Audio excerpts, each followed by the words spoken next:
хөтөлбөрийг санаачилж их хурлаар батлуулсан хүний үед хөдөөжихөн салбарынханд инквайри сайд эдэрт баярлалаа гэж хэлье. Цаг хугацаа алдалгүй энэ том хөтөлбөрийг эхлүүлж чадсанд.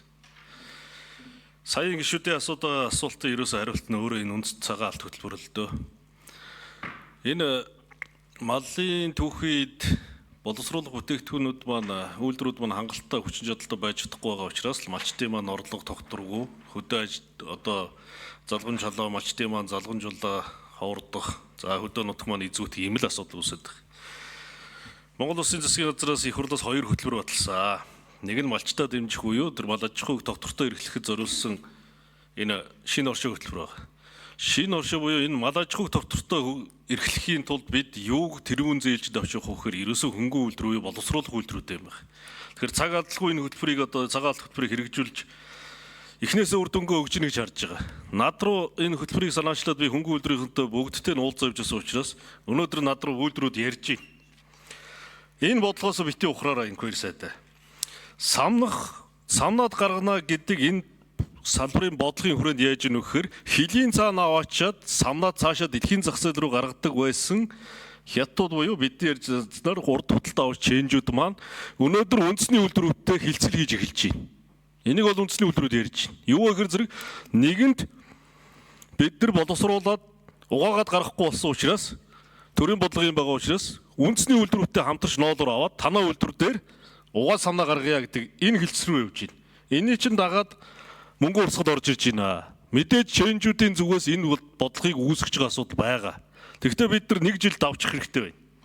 Тэсэх хэрэгтэй байна. Тал талаасаа дэмжиж энэ хөтөлбөрийг зайлшгүй явуулах хэрэгтэй. За нөгөө талдаа зээлийн хэмжээг та нэмэгдүүлэх талд нь бас анхаараач.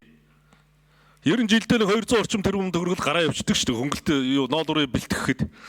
За нөгөө талдаа давуу тал нь одоо бидний ярьдаг одоо энэ чэнжүүд маань хятадтай хамтраад авдаг байсан бол тэр мөнгө чинь өөрөө манай үндэсний үйлдвэрүүд рүү өнөөдрөөс эхлээ энэ сараас эхлээ хилцэл хийгдээд үйлдвэрүүдээр бас дамжиж гарах тэр болцоо нь гарч ийн. Ягаад гэхээр бидэнд санах хүчин чадал нь 100% байгаа учраас. За нөгөө талдаа би таныг бас нэг асуудлаас бити буцаач гэж хэлэх гэж байгаа. Евразийн тарифын хилцээр дээр жоохон улс төр яваад энэ Оросуудтай нийлээд эх орноо будаа олох чинь гэдэг яриа явангууд энэ яриа ингээд зогссон. Газар тариалан үндэсний салбараас бусад зүйл буюу ялангуяа хөнгөн үйлдвэрлэлийн салбар дээр энэ Евразийн хилцээр дээр хөдөөж байгаа юм санаачлагтай оролцох ёстой шүү. Тэр 40% нэмэгдүүлэх гээд 20%-ийг 40-д хүрэх гээд байгаа эрх хүчин чадлын чинь том хэрэг зах зээл нь өөрөө манай хөрш Оросын холбооны улс буюу Евразийн тэр за мэдсэг шиг 1 минут болов.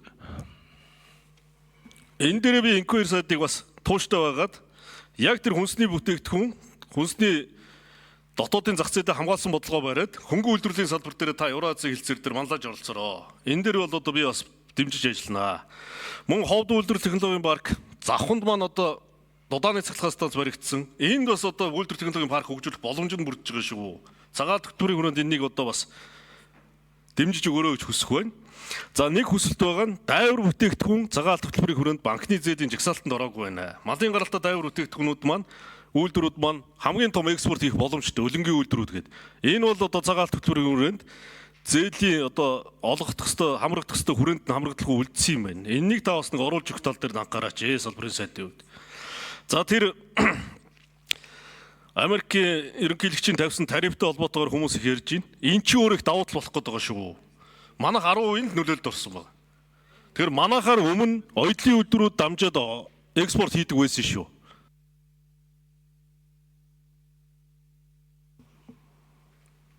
Инквайри сайд хариулъя. За дэвцэд баярлалаа. Манцайхан сайдаа.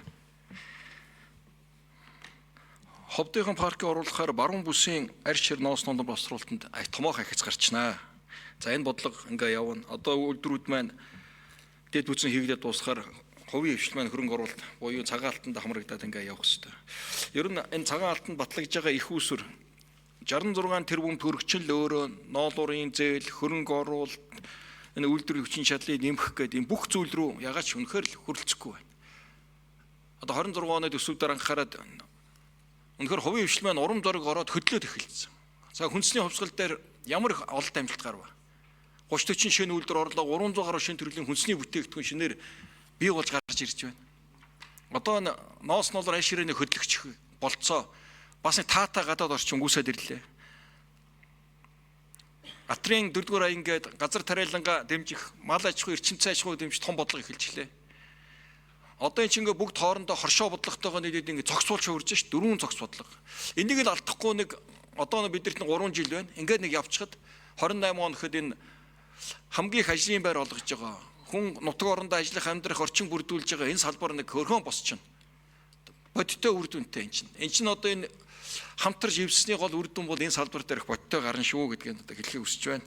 Тэгээ завхан дээр бид нар ахи судалгаагаа хий. Үнэхээр завхан дээр тэр үйлдвэрлэлийн уурын болцоо үн хөлс нь яаж гарч байгаа бол тэн дээр та болцоогоор бас энэ хүрээнд хамруулах болцоотой 3 жил 4 жил хөрвүүлэх хөтөлбөр шүү дээ. Эндээ бүгдээрээ нэмээд ингээд явчихъя. Тэр зээл нэмэх асуудал байна. За минь сайхан шин тодруулъя. За тэр зээл нэмэх асуудал дээр та бас онцгой анхаарч хэрэгтэй байна. Нэг ядаж 400 тэрбунд хүргэмээр байна. За тэр Евразийн хэлцээр дээр аль ширний асуудал маань хаягдуулахгүй, ноосны асуудал маань байгаа. Тэгэхээр бид нар энэ дээр хөдөөжгүй юм маань бүр манлайлж оролцох ёстой шүү. Тэр Евраз энэ дэлхийн хооронд болоод байгаа дайн тулан дууснаа. Энэ хөрш маань мөнх байна. Энэ дом зах зээлийг бид нар ийм цаг үеийн шинжтэй асуудал дээр урсгалаар хандаж энэ том боломжийг алдаж болохгүй гэж хэлж дахин хэлмээр байна. Юун дээр гурилын экспорт гэж нэг юм байгаа. Бид нар газар хятадтай тарифын тохироод 20 цэрийн нөхцөлийг тохирчихсан. Одоо энэ жил газар тариалангаа дэмжихийн тулд Улаанбуудаа доктортой үйлдвэрлэлийг нэмэгдүүлэхийн тулд энэ гурилын экспорт олдоо та бүгд манаас бэлэн тэр шийдсэн гарцаа нэг ашиглаач.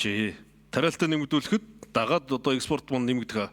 Бид нэг хүнсээ экспортлмоор шүү дээ. Энэ дээр одоо би сайдыг анхаараач гэж хүсэх байна. За үргэлжлүүлэх.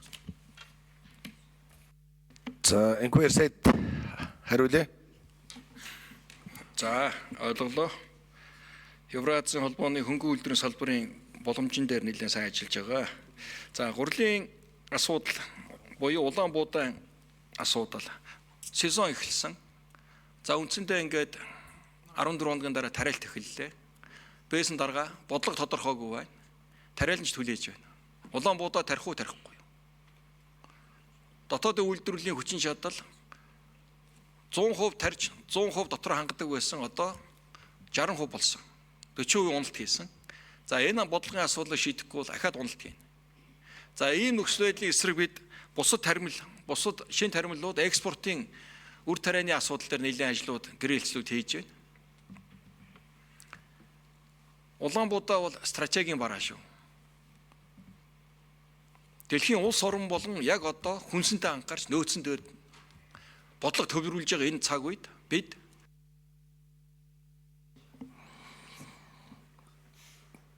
За инквер сайд гүсэж хариулъя 6 нэмэр. онцгой цагийн тулчаад байгаа Улаанбуудаа энэ тариалтын асуудал дээр бодлогын шийдлийг яаралтай гаргаж өгмөр байсан дарга. Намар өргөн барьсан одоо бол тэр таг. Сая-саягаар хүлээлээ хойшлол байна.